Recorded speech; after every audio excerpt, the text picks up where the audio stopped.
Hi friends, welcome to our channel. Current affairs సంబంధించిన important bits అనేవి మనం practice చేసుకోవడం జరుగుతుంది. సో అందులో భాగంగా ఈ వీడియోలో కూడా మరికొన్ని కరెంట్ అఫైర్ బిట్స్ అనేవి ప్రాక్టీస్ చేసుకుందాం. సో కాబట్టి ఖచ్చితంగా వీడియోకి లైక్ చేసి ఖచ్చితంగా ఎండ్ వరకు చూడండి. ఇవి మీకు చాలా యూజ్ అవుతాయి కాబట్టి ఖచ్చితంగా వీడియోకి లైక్ చేయండి. సో లాస్ట్లో చాలా ఇంపార్టెంట్ బిట్స్ ఉన్నాయి కాబట్టి ఖచ్చితంగా వీడియో స్కిప్ చేయకుండా ఎండ్ వరకు చూస్తారంటే మీకు వీడియో చాలా యూజ్ అవుతుంది. సో ఓకేనా, ఇక లైక్ చేయకుండా వీడియో స్టార్ట్ చేసుకుంటే ఇక్కడ చూడండి. ఢిల్లీలో అడవుల పరిరక్షణకు గ్రీన్ జడ్జిగా పిలిచే ఎవరి నేతృత్వంలో ఢిల్లీ హైకోర్టు కమిటీని ఏర్పాటు చేసింది? మనకు ఢిల్లీలో అడవుల పరిరక్షణకు గ్రీన్ జడ్జిగా పిలిచే ఎవరి నేతృత్వంలో ఢిల్లీ హైకోర్టు కమిటీని ఏర్పాటు చేసిందంటే మనకు దీనికి సంబంధించిన ఆన్సర్ వచ్చేసి ఇక్కడ చూడండి. మీరు కూడా ఎన్నిటికి ఆన్సర్ చేయగలుగుతారో ఒకసారి చెక్ చేసుకోండి, ఓకేనా. సో ఇక్కడ చూసినట్టయితే దీనికి సంబంధించిన ఆన్సర్ వచ్చేసి జస్టిస్ నజ్మివా జీరీ. జస్టిస్ నజ్మివా జీరీ నేతృత్వంలో మనకు ఢిల్లీ హైకోర్టు కమిటీని ఏర్పాటు చేయడం జరిగింది. Okay, so next 17th question చూసినట్టయితే సో ఆల్రెడీ 15 క్వశ్చన్స్ అనేవి మనం ఆల్రెడీ ప్రీవియస్ వీడియోలో చేసుకోవడం జరిగింది. సో ఇందులో 16th క్వశ్చన్ నుండి ఈ వీడియో కంటిన్యూ చేద్దాం, ఓకేనా. సో ఇక్కడ చూసినట్టయితే అమెజాన్ వ్యవస్థాపకుడు జెఫ్ బెజోస్కి చెందిన బ్లూ ఆరిజిన్ సంస్థ రూపొందించిన న్యూ షెపర్డ్ వ్యోమనౌకలో రోదస్లోకి వెళ్ళనున్న తొలి వ్యక్తి ఎవరు ఏమంటున్నాడు? అమెజాన్ వ్యవస్థాపకుడు జెఫ్ బెజోస్కి చెందిన బ్లూ ఆరిజిన్ సంస్థ రూపొందించిన న్యూ షెపర్డ్ వ్యోమనౌకలో రోదస్లోకి వెళ్ళనున్న తొలి తెలుగు వ్యక్తి ఎవరు? సో దీనికి సంబంధించిన ఆన్సర్ వచ్చేసి చూడండి. సో దీనికి సంబంధించిన ఆన్సర్ వచ్చేసి మనకు గోపిచంద్ తోటకూర అనేవారు మనకు ఈ యొక్క నౌకల్లో వెళ్ళనున్న తొలి తెలుగు వ్యక్తిగా చెప్పుకోవచ్చు. సో అయితే ఇతడు ఏ జిల్లాకు చెందినవాడు అనేది మీరు కామెంట్ బాక్స్లో కామెంట్ చేయండి, ఓకేనా. సో నెక్స్ట్ 18th క్వశ్చన్ చూసినట్టయితే ప్రపంచంలో అత్యంత శక్తివంతమైన లేజర్గా నిలిచిన మగురెల్ను ఏ దేశ శాస్త్రవేత్తలు రూపొందించారు?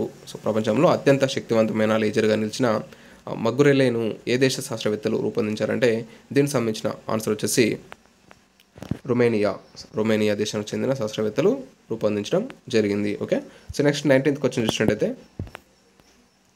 సామాజిక మాధ్యమాల్లో రాజకీయ పార్టీల సంఘాల కార్యకలాపాల గురించి వార్తలు ప్రచురించకూడదని ఇటీవల ఏ దేశం ప్రకటించింది? సామాజిక మాధ్యమాల్లో రాజకీయ పార్టీలు సంఘాల కార్యకలాపాలు గురించి వార్తల్లో ప్రచురించకూడదని మనకు ఇటీవల ఏ దేశం ప్రకటించడం జరిగిందంటే దీనికి సంబంధించిన ఆన్సర్ వచ్చేసి మనకు మాలి దేశంలో ఇటువంటి కార్యకలాపాల గురించి వార్తలను ప్రచురించకూడదని మనకు ఇటీవల ప్రకటించడం జరిగింది. ఓకే, సో నెక్స్ట్ 20 క్వశ్చన్ చూసినట్టయితే పారిస్ ఒలింపిక్స్లో భారత చెఫ్ డి మిషన్ బాధ్యతల నుంచి వైదొలిగిన వ్యక్తి ఎవరు?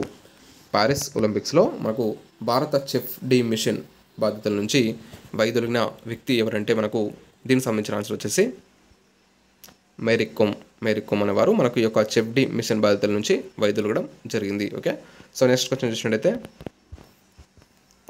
సో ఈ క్రింది వాటిలో సరైనది ఏది? సో సరైనది ఏదో మనం గుర్తించాల్సి ఉంటుంది. ఇక్కడ చూడండి, world health day April 7. World health day ఎప్పుడు? April 7. అయితే దీని యొక్క థీమ్ ఏంటంటే మై హెల్త్ మై రైట్ అనేది యొక్క వరల్డ్ హెల్త్ డే April 7 యొక్క థీమ్గా చెప్పుకోవచ్చు. ఆ తర్వాత national maritime day. So national maritime day ఎప్పుడంటే April 5. దీని యొక్క థీమ్ ఏంటి మన అంటే navigating the future safety first అనేది ఈ యొక్క నేషనల్ మారిటైమ్ డే థీమ్గా చెప్పుకోవచ్చు. మనకి ఇది కూడా రైట్ ఆన్సరే. ఆ తర్వాత చూసినట్టయితే international human space fight day ఎప్పుడు? April 12. సో దీని యొక్క థీమ్ ఏంటి? Encourage scientific curiosity. మనకి ఇది కూడా రైట్ ఆన్సరే. ఇక్కడ మనకు 3 కూడా రైట్ ఆన్సరే కాబట్టి ఆన్సర్ ఏమవుతుంది? ABC. సో ఆప్షన్ 1 అనేది ఇక్కడ రైట్ ఆన్సర్ చెప్పుకోవచ్చు, option 1. Okay, so next question చూసినట్టయితే చూడండి, భోపాల్లోని నేషనల్ జ్యుడిషియల్ అకాడమీ నూతన డైరెక్టర్గా ఎవరు నియమితులయ్యారు? మనకు భోపాల్లోని నేషనల్ జ్యుడిషియల్ అకాడమీకి ఎన్జిఏకు నూతన డైరెక్టర్గా ఎవరు నియమితులవ్వడం జరిగిందంటే దీనికి సంబంధించిన ఆన్సర్ వచ్చేసి జస్టిస్ అనిరుద్ బోస్ అనేది ఇక్కడ మనకు రైట్ ఆన్సర్గా చెప్పుకోవచ్చు. ఓకే, సో నెక్స్ట్ 23 క్వశ్చన్ కనుక వచ్చినట్టయితే క్రింది వాటిలో సరైనది ఏది?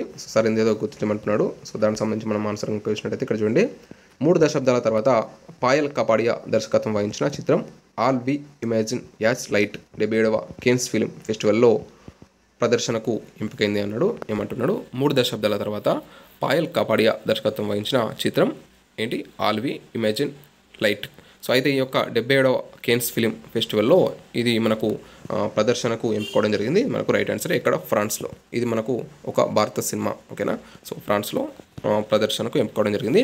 ఆ తర్వాత ఫామ్ డి ఓర్ విభాగంలో ఈ చిత్రం ప్రదర్శనకు ఎంపికైంది. ఏ విభాగంలో ఎంపికైందంటే ఫామ్ డి ఓర్ అనే విభాగంలో ఈ చిత్రం మనకు చిత్ర ప్రదర్శనకు ఎంపుకోవడం జరిగింది. ఆ తర్వాత 1994లో స్వాహం అనే చిత్రం తర్వాత భారత సినిమా కేన్స్ ఫిల్మ్ ఫెస్టివల్లో ప్రదర్శనకు ఎంపికైన సినిమా అనేది ఇదే. సో 1994లో స్వాహం అనే చిత్రం తర్వాత భారత సినిమా కేన్స్ ఫిల్మ్ ఫెస్టివల్లో ప్రదర్శనకు ఎంపికైన తొలి సినిమా అనేది ఇదే, ఓకేనా. తొలి సినిమా అనేది సో మనకు ఈ ఫిలింగానే చెప్పుకోవచ్చు, ఓకేనా. సో మనకు ఇక్కడ 3 కూడా రైట్ ఆన్సర్ కాబట్టి మనకు ఆన్సర్ ఏమవుతుందంటే ఏబిసి. సో ఆప్షన్ 1 అనేది ఇక్కడ రైట్ ఆన్సర్గా చెప్పుకోవచ్చు, okay. So next 24th question వచ్చినట్టయితే ఇంటర్నేషనల్ నార్కోటిక్స్ కంట్రోల్ బోర్డ్ మెంబర్గా 3వసారి ఇటీవల ఎవరు నియమితులయ్యారు? So international narcotics control board, so INCB అంటాం. సో దీని యొక్క మెంబర్గా 3వసారి ఇటీవల ఎవరు ఎన్నికయ్యారంటే సో దీనికి సంబంధించిన ఆన్సర్ వచ్చేసి మనకు జగ్జిత్ పవాడియా నియమితులవ్వడం జరిగింది. ఎన్నోసారి? 3వసారి, okay. So next 25th question వచ్చినట్టయితే ఇస్రో చంద్రయాన్ 3 బృందానికి John L jacks figure junior అవార్డును ఏ దేశం ఇచ్చింది?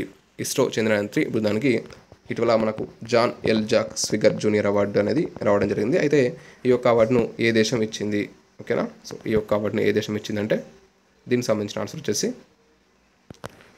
అమెరికా అనేది ఇక్కడ రైట్ ఆన్సర్గా చెప్పుకోవచ్చు, ఓకేనా. నెక్స్ట్ 26th క్వశ్చన్ వచ్చినట్టయితే ఇక్కడ చూడండి, చిన్న చేపలను తినే క్రస్టేసిన్ బ్రుసోతోవా జాతి జీవులను ఏ రాష్ట్ర తీరంలో కనుక్కున్నారు?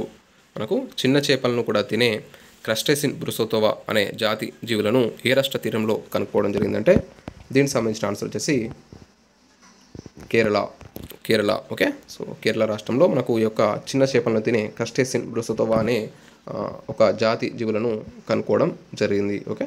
సో నెక్స్ట్ క్వశ్చన్ చూసినట్టయితే ఈ క్రింది వాటిలో సరైనదేదో మనం గుర్తించాలి.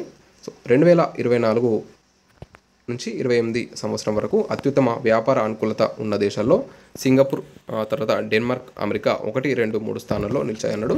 సో ఇది మనకు రైట్ ఆన్సరే. 2024-28 సంవత్సరం వరకు అత్యుత్తమ వ్యాపార అనుకూలత ఉన్న దేశాల్లో మనకు సింగపూర్ మొదటి స్థానంలో ఉంది, ఆ తర్వాత డెన్మార్క్ 2వ స్థానంలో, ఆ తర్వాత అమెరికా 3వ స్థానంలో నిలవడం జరిగింది. ఇది మనకు రైట్ ఆన్సరే, గుర్తుపెట్టుకోండి. మనకు అత్యుత్తమ వ్యాపార అనుకూలత, ఓకేనా. అత్యుత్తమ వ్యాపార అనుకూలత ఉన్న దేశాల్లో ఈ యొక్క 3 దేశాలు మొదటి 3 స్థానంలో నిలవడం జరిగింది, ఓకే. నెక్స్ట్ అత్యుత్తమ వ్యాపార అనుకూలత ఉన్న దేశాల్లో మన యొక్క భారతదేశం అనేది 51వ స్థానంలో నిలిచింది.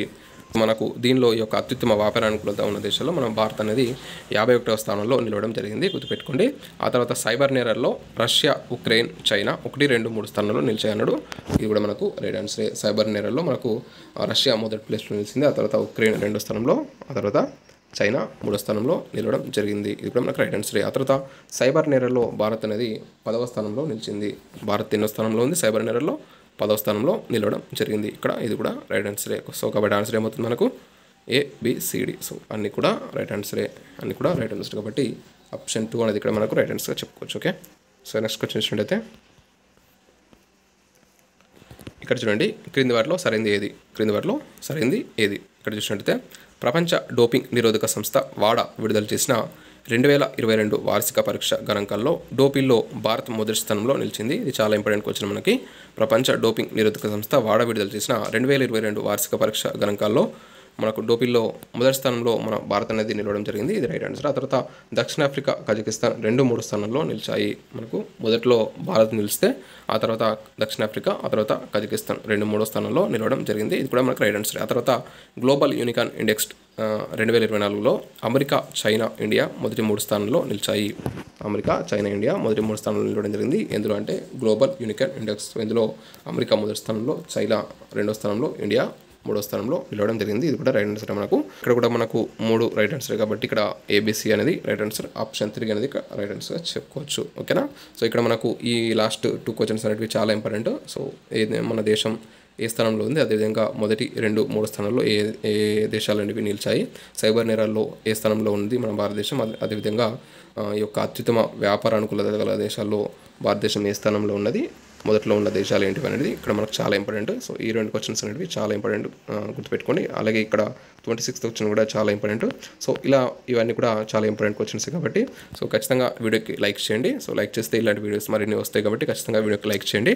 సో ఓకేనా. సో ఈరోజు ఒక క్వశ్చన్ కూడా మీకు అడగాలనుకుంటున్నా. సో అదేంటంటే మనకు యునైటెడ్ నేషన్స్ పాపులేషన్ ఫండ్ మనకు స్టేట్ వరల్డ్ పాపులేషన్ రిపోర్ట్ 2024 నివేదికను విడుదల చేసింది కదా.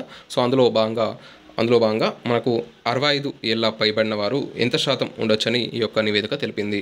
United national population fund UNFPA state world population 2024 నివేదికలో 65 ఏళ్ళ పైబడిన వారు ఎంత శాతం ఉండొచ్చని ఈ యొక్క నివేదిక తెలిపింది. సో ఈ యొక్క నివేదిక ప్రకారం మన దేశం జనాభా ఎంత 144 కోట్లుగా పేర్కొంది. అయితే ఇందులో 65 ఏళ్ళ పైబడిన వారు ఎంత శాతం ఉండొచ్చని ఈ యొక్క నివేదిక తెలిపింది అనేది కింద కామెంట్ బాక్స్లో కామెంట్ చేయండి. సో ఆన్సర్ తెలిసిన వాళ్ళు ఖచ్చితంగా కామెంట్ చేయండి. సో తద్వారా మీకు ఎక్కువగా గుర్తుండే ఛాన్స్ ఉంటుంది, తెలియని వాళ్ళకు కూడా తెలిసినట్టుగా ఉంటుంది కాబట్టి మీరు ఖచ్చితంగా కామెంట్ బాక్స్లో కామెంట్ చేయండి. ఓకేనా. సో ఇది రోజు వీడియో. ఈ వీడియో కనుక మీకు నచ్చినట్లయితే ఖచ్చితంగా లైక్ చేయండి, షేర్ చేయండి, అలాగే సబ్స్క్రైబ్ చేయండి. Thanks for watching. Thank you.